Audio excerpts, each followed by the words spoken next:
Yan ang mga kaibigan, ang aking nakuha sa aking tanim na malunggay, bunga ng malunggay.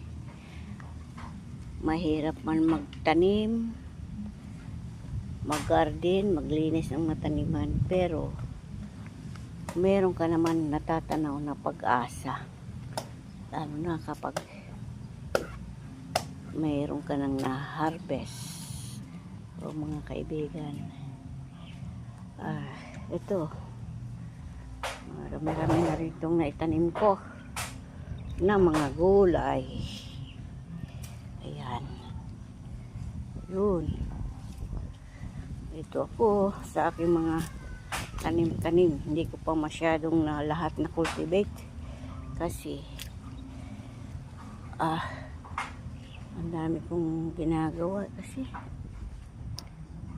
ayan, yung mga dragon fruits, mayroon ng mga bulaklak, may nabuo na rin ako doon.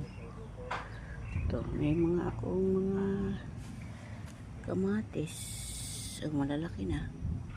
At itong aking mga katuday, pinunggok ko nga yung isa. Yung isang katuday yun, pinunggok ko. Tsaka meron pa doon, para hindi siya mataas kunin. Bye, salamat. Sana suportahan niya ako. Kung hindi ka pa nakapalo, ipalo mo ako mga kaibigan, para marami ako magagawang mga content. Bye, salamat sa Diyos.